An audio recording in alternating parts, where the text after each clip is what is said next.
What's up, family? Gerald the Bossman here. You're tuned into the Bossman Show on AM 1010, AM 1430, 1055 The King.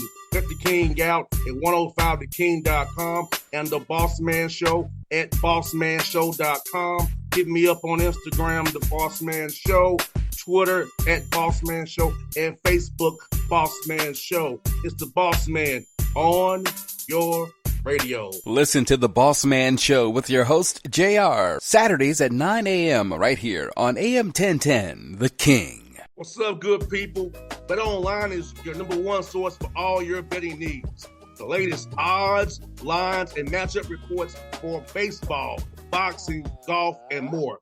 BetOnline continues to be the fastest and easiest way to place your wagers, including live betting and your favorite casino and card games available to play right from your phone.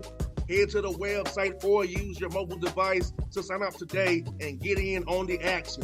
Remember to use your promo code BELIEVE, B-L-E-A-V, for your 50% welcome bonus on your first deposit. BetOnline, where the game starts. BS3 Network, changing the way you watch TV. Yes, BS3 Network, changing the way you watch TV, covering content and hot topics from A to Z, sports, music, society and culture, movie reviews, you name it, we have it.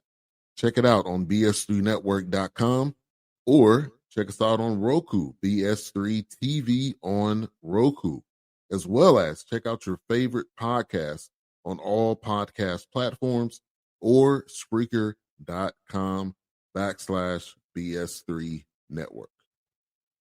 You are now tuned to BS3 Network.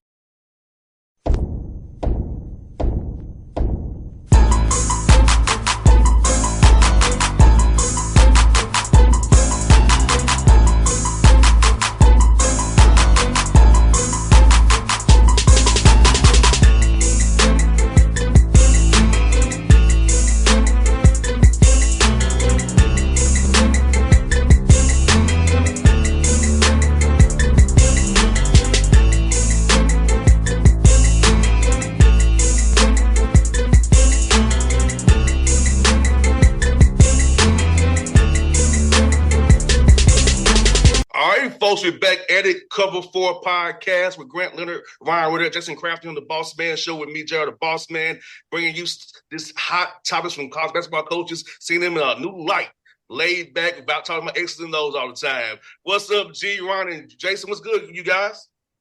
Morning. What's up, fellas? What's good, man? New York is in the house. I'm here, ready to get after it, man, and have some fun. No doubt, man. First topic, man, we're going to talk about Bronny James, a slow start. Now, I know he was at USC last year, had a heart issue, and came back and just tried to play best he could. That's what the Lakers with just dad LeBron James. Going to make history on opening night, playing together, first father and son. But as a basketball piece on the court, what are you all seeing of him as a player? And do you believe he should be in the G League more than he should be on the Lakers active roster, getting reps and getting better down there with the South Bay Lakers? You know, as a young player, probably almost every kid that gets drafted that's not a top 10 pick should spend time in the G League. And whether that happens or not because of, you know, his situation, we don't know. But, you know, for any kid who's, a late second round pick, the expectations for them to produce right away, especially for a kid who only played 1 year of college basketball, only really half a year, should be very minimal. And I know that he gets a lot of scrutiny because of who his father is, but like we just got to give him time to develop. And you know, the problem is everyone wants to bring up, you know, nepotism, these other things. Like, who cares?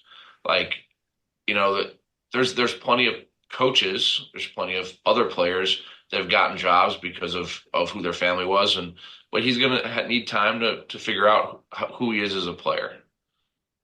I think, first let's talk about LeBron James, right? LeBron is going to be 40 in December. Okay, I'm 39. I'm going to be 40 in November. All right. I have 3 kids that are 1, 4, and 6. So the fact that we're even having this conversation is insane. Like, not only is he still playing, he's still one of the best players in the world. And you know what? I love the NBA. I got the greatest respect for it. I'd love to coach in it one day. Like, I think it's awesome. But if he really said, "Hey, what's your opinion on Bronny James?" Guys, I have no clue.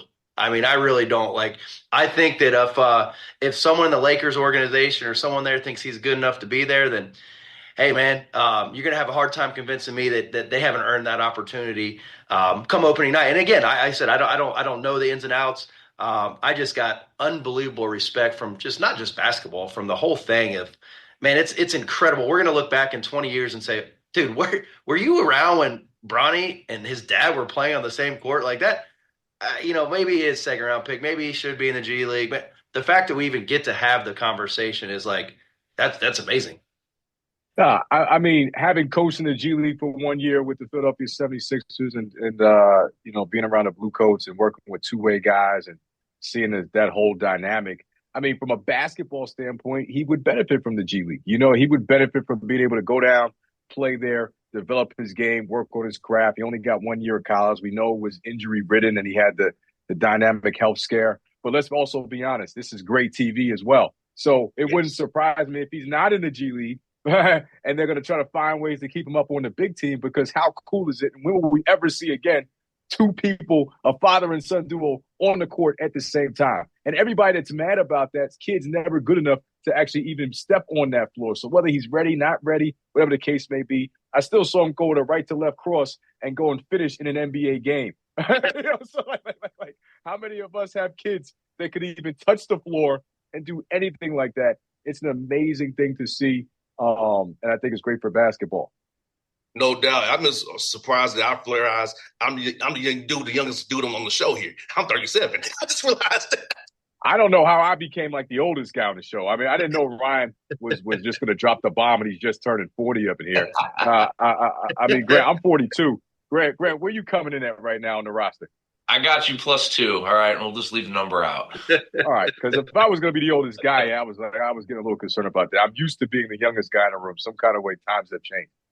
I'll take being 37 and the baby here. I'll take that. Yes. Well, let me ask you guys, like, for you playing and coaching, what were some of your favorite road environments to go into to play in when you guys are coaching right now? What I think for me, I got two of them. Obviously been blessed in a couple different situations. I think when Chris Beard had a rocking at Texas Tech, that was a pretty big. The year they went to the finals, I think we played them at their spot, and the whole show, it's sold out, it's booming. But I'll tell you my actual favorite one, no doubt, hands down, Bethune-Cookman at FAMU. Man, you can't. I mean, it was blacked out. It's just, it didn't matter who was good, who wasn't good, where we were, first place, last place. I mean, it was the show to see. You had the band in there. The energy was something that, it's why you enjoy college basketball. And I think if I'm correct, I think we came out on the right end of that, at least 2 out of 3, hopefully 3 out of 3. I'd have to go back and look, but man, that was just a memorable experience. Bethune-Cookman at FAMU. I'm gonna throw a couple of layers here. So back when I was at Villanova, the Villanova versus St. Joe's rivalry is always a special one. They call it the Holy War. They had Jameer Nelson, Delonte West, an unbelievable team. That was pretty cool. Being at Navy and playing against Army was always a special game. At Maryland Eastern Shore, I think I never got down to Bethune-Cookman. We never got a chance to go down there because of the COVID year. But I know you guys had some special games down there. I think at Norfolk State was cool. Norfolk State always had a great home environment. Dell State was a big-time rival. But I'm actually going to go with the wild card. When I was Division II head coach, there was a school named Dominican College right up the street from our school. I played at Nyack College, and it was the head coach at Nyack College for 6 years. And that rivalry and that environment, it was a Division II gym, small, packed, people going crazy, stomping, people on the floor. I mean, I just don't think I've been in some dynamic arenas in some dynamic places. The small college crazy atmosphere, though, on those games was dynamic. So I'm going Nyack versus Dominican. First of all, I love all the HBCU love here, and I'm going to double down on that. But last year had an unbelievable opportunity to take our team to Duke. Obviously, Cameron was an amazing environment, and it was Christmas break, and it was still rocking, which was awesome. The uniqueness and the history there was phenomenal. But right down the road, Division II love, Winston-Salem State. And I don't care what anyone says, when you go to Winston-Salem State, that crowd sold out, okay? The step show, the DJ, the dance team, it is unbelievable. And I don't care what anyone says, you can't hear anything. The crowd is amazing, and you better hope that they don't dunk a couple balls because you can't control that environment. It is phenomenal. And so Winston-Salem State, by far for me, hardest place you could ever play because it is an insane environment. One in the OVC was Murray State. No matter who, when we played Murray State, it was going to be packed with all the places in Murray, Kentucky. And then we played a non-conference game. Coach Al took us down to play Clark Atlanta at Epps Gymnasium. And having the DJ, the guy going, defense, seeing all those students, it was crazy. Because now Tennessee State has a big arena, but the environment's not the same. That small gymnasium, Epps Gymnasium, was on 10. It was kind of a home game for me, so I enjoyed being in that environment because I so much time on Clark's campus as a young man growing up. Well, I think it's funny because we've all been in like some ridiculously wild environments, and all the coaches on here know when you got to play those money games. Like you just said, Grant, you played at Duke, we played at Duke, NC State, and all these places, Oklahoma and Stanford and you name it. We've been there, Baylor, but it's something about those small places that they just get so loud and the people like care so bad. It's just like it's a different type of environment, man. You got like the popcorn is like falling on you, the fans are on top of you. I never played at Rutgers, coached at Rutgers as a head coach, but as an assistant coach. But Rutgers has like that kind of that combination of small college but environment with a big college, obviously, name to it. So this year we got to go to BYU, and even though there's no alcohol involved with that situation, I heard the Marriott Center is unbelievable. So we're gonna see how that goes this year. Hey, when you play as many money games as we've all had to play, it's the whole reason people used to come to practice like, why you play music so loud in practice? Because we're preparing for all the loud and noise. It wasn't necessarily just for us to just have some beats in practice. It was like we were trying to always create like loud atmospheres, whether you're playing a money game at a high major or you're playing in one of these, really intense HBCU environments with the band and the cheerleaders and we played at Morgan State one time. The Q Dogs came right out and was stomping with the Timberlands. I couldn't even get to the huddle.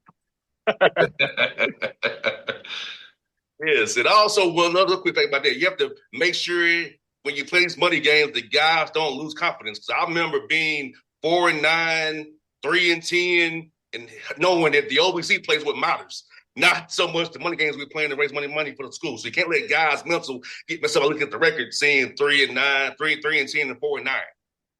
No, you hit it right on the head, and I actually forgot, guys. I got to bring this up because we've all either said we've done the money game things, but I forgot, man. This was my second or third year, and you guys know we do coaches versus cancer, right?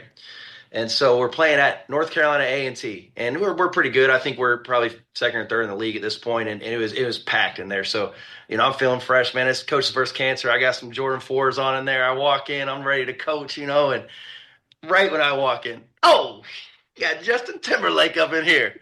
And I'm like, oh, really good one, guys. Like that's that. And it was all night. It was Robin Thicke. It was Justin Timberlake. It was Tom Brady.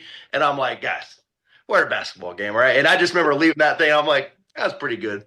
And we did not fare well in that one. Probably got my couldn't coach the team, but that was probably actually the best in-game, road game experience we had. That's cool, man. That's cool. I hear that. And man, let's go to the next topic here on cover 4 topics. What was a unique experience for you all in your childhood? And I'll go first and tell you is that I got a World Series ring from the Braves being a bat boy in 1995 and the Olympics being a runner in 96 in Atlanta. Those are my two. Nobody wants to jump on this one? All right. I'll jump on it. So here's your favorite childhood experience. And this was probably be a funny one. So this will probably age me a little bit too. So I'm at Stony Brook University with my dad. When I was a kid, I used to like to go to see like any type of basketball. It didn't matter what it was. So It was United States Basketball League, the USBL. And I'm at Stony Brook University. JR, I think I told this on one of your episodes during the COVID year. We were like finding something to do, and the season was canceled. So I'm in the stands and I'm watching. I got like this $2 program, and I'm looking at the guys. I'm probably 8 or 9 years old, and it's the Long Island Surf playing against like the Brooklyn Kings or something like that. Like that was the name of the teams. And there's this one guy out there. He's like diving for loose balls. He's taking charges. He's going baseline. He's dunking on people. He's making threes. And I'm like, who is this guy? He went to like a junior college on the thing. And I'm like, who is this guy that went to community college? It ended up down the line being John Starks. Ah. I saw John Starks diving and knocking over water coolers, getting technical fouls, dunking on people, making threes, smacking the floor. And I was like, this guy's amazing. He went to community college. This guy's amazing. He's the best thing ever. How's he not in the NBA? 2 years later, he was playing on the Knicks. Man, he was a heck of a player, man. Those Bulls, Knicks, people don't know. Like, I love when young players like, Michael Jordan didn't face any competition. They have no idea what those series were like. Because growing up, I got to see it and how heated that rivalry was. And so I know how good John Starks was in those teams. He's a phenomenal player. And that's why, everyone has their own perspective when young players want to talk about who the GOAT is. And I'm like, they never saw that level, then. And so it's hard to compare the eras, but I struggle with that because they'll just say John Starks was terrible. And I'll be like, no, he was not a terrible player. He was really good. Yeah. So I definitely had a unique childhood experience. My dad, he cooked Cajun. He was a really good cook. And so he did all these like jambalaya, crawfish boils. And so in the neighborhood, we had a couple of Milwaukee Brewers that were young, guys that just kind of like were coming up on their rookie contracts. And they kind of placed them in our neighborhood. So all of a sudden, my dad would be having these cookouts, and the Milwaukee Brewers, like half their team would be over. And my dad became really friendly with Pat Listash, who ended up winning the '92 Rookie of the Year. And so I got Pat Listash in my backyard giving me hitting lessons. And then next thing you know, I'm at a Little League game, like a big Little League game, and there's Pat Listash and John Jaha and BJ Surhoff at my Little League game, and all my teammates are like, who are those guys? I was like, I don't know. But I really did know, but I just was trying to be humble about it. But it was really unique growing up and having the young Brewers around and then kind of getting to go to games and hanging out in the family section because they treated me like I was family. But more importantly, get to see their everyday experience. Like they hated doing autographs, but they'd sign them, right? And they'd try and sign them all at once. And so once I saw that, I never asked for an autograph again. And it's just unique seeing those guys, how they worked and then how they approached their daily lives. And it really was impactful for me. And I was so fortunate and I appreciate that. And, full circle forward, Pat Listash is now the AAA coach here in Charlotte. And so he's right around the corner. So we got to reconnect, which was awesome. No, that's pretty cool. Do you see Pat much at all or no? Yeah, I'm just trying to not bother him, go grab coffee or whatever. And I told him just how much I appreciated how his family treated me. So that was really, really, neat. And they wanted to like the media for the AAA team, they wanted to film it. And I was like, nah, I don't want to do that to Pat. So, but it was cool getting to see him again. That's awesome. So most of you guys know, I think all you guys know, my dad's still a college basketball coach. He's a Division II coach down in Florida. So I pretty much grew up in Florida, but I was born in Kentucky. And, like if you're born in Kentucky and you don't like basketball, like I think they like kick you out of the state. Like you can't be there. So my dad was actually an assistant at Berea College when I was born, which is about an hour south of Lexington. It's a D3 school now. It was NAIA back then, but he was there as a player, ended up staying there for 12 years as an assistant. Well, when I was born, they didn't really have like assistant coaches that had salaries. So my dad lived on campus as a dorm director. So him and my mom, actually, when me and my sister were born, we lived in the dorms my first 4 years of life. So I was like, think about this though, you're a 4-year-old kid, right? And I thought it was the greatest thing ever. So like I get out of the dorm, I go out in the front little patio, and everyone's walking through, and I got my baseball bat. I'm like, hey, you guys want to throw to me? So like the baseball players would come by, they'd pitch, and I'd hit balls, and then the basketball players would come by, and be like, hey man, I got my little Fisher Price hoop. Like y'all want to hoop? And so then I'd play 1-on-1 with the basketball guys.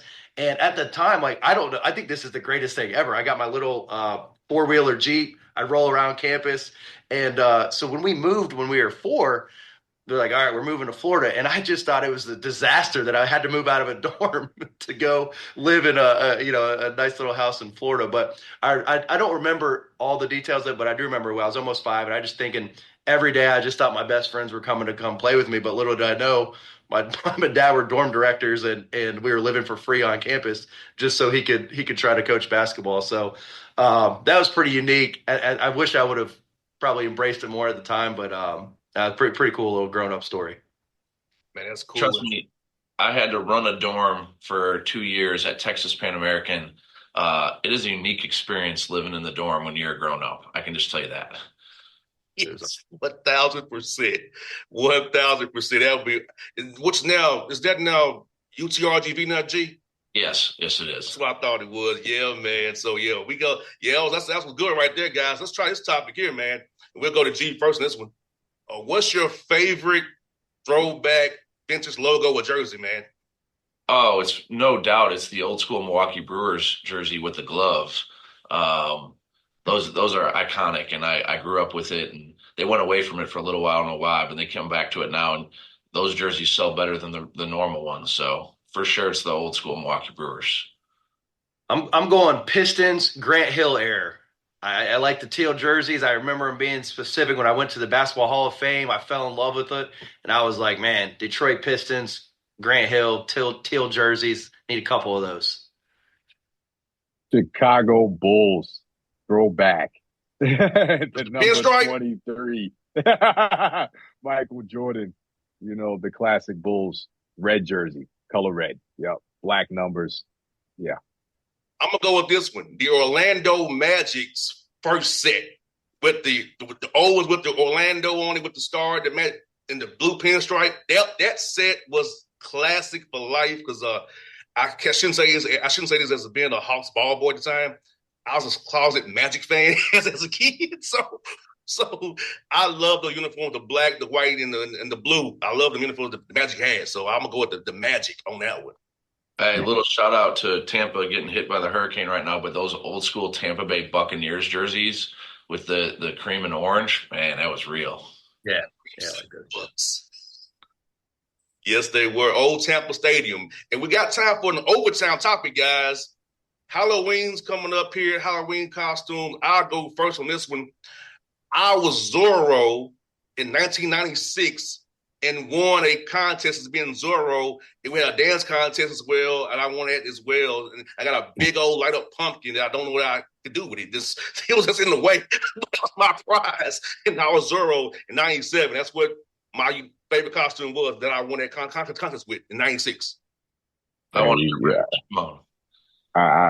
struggling over here, man. I'm gonna I'll probably be Batman. Ritter, what you got? Man, I actually got a great one. College won a same. I don't know if I won a pumpkin, but I did win a Halloween costume contest. You guys ever watch Reno 911? Yes.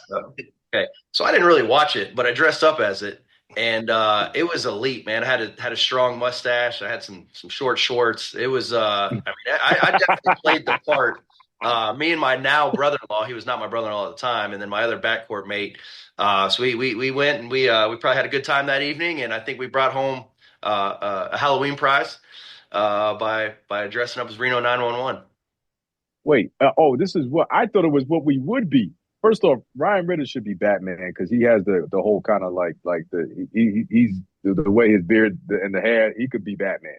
I thought this is what we would be. This is what we have been. Yes, have been. When I was a kid, we didn't have a whole lot of money when I was a kid, so I think I was like a robot, and like we used like tinfoil because we couldn't go get the costume. So I remember we had the worst costume of all time. I was a robot. I hated it. That we took tinfoil and I wrapped myself with tinfoil. The costume fell apart. It wasn't a very momentous day. I didn't win any prizes, Ryan. Circling back to when I was at RGV, I did a costume contest. I was Ace Ventura, and I put on the Hawaiian shirt with the wife beater. I had the tutu and the cargo shorts, combat boots, and the football, and I just kept going like this all night. It was awesome. You know what's funny though? I bet you a lot of these young kids don't know Ace Ventura. They don't. Jim Carrey was on a heater then between The Mask, Ace Ventura. He put out movies like 4 in a row that were just they were rocking. Dumb and Dumber and then Truman Show. Man, he was on a heater back then. That early 90s Jim Carrey was rocking. I was The Mask in 1999. I was The Mask. That was one of my costumes. 99 I was The Mask, so I had it going, man. So my mom loved Halloween, so she made sure she got me all the different costumes because my mom loved to dress up. My mom is an AKA, so they let those Divine Nine women love their costumes. Yes, sir. Now, hey, folks, cover 4 for October. We'll see you in November. Hope you enjoyed this. We'll be back down the pipe. BS3 Network. Changing the way you watch TV. Yes, BS3 Network, changing the way you watch TV, covering content and hot topics from A to Z. Sports, music, society and culture, movie reviews. You name it, we have it. Check it out on bs3network.com or check us out on Roku, BS3 TV on Roku, as well as check out your favorite podcast on all podcast platforms or Spreaker.com/BS3 Network. You are now tuned to BS3 Network. What's up, good people? Bet Online is your number one source for all your betting needs. The latest odds, lines, and matchup reports for baseball, boxing, golf, and more.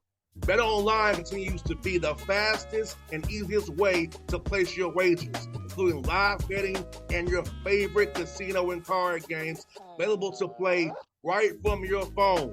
Head to the website or use your mobile device to sign up today and get in on the action. Remember to use your promo code BELIEVE, BLEAV, for your 50% welcome bonus on your first deposit. Bet Online, where the game starts. What's up, family? Gerald the Bossman here. You're tuned into the Bossman Show on AM 1010, AM 1430, 1055 The King. Let the King out at 105theking.com and the Bossman Show at bossmanshow.com. Hit me up on Instagram, The Bossman Show, Twitter at Bossman Show, and Facebook, Bossman Show. It's the Bossman on your radio. Listen to The Bossman Show with your host, JR, Saturdays at 9 a.m. right here on AM 1010, The King.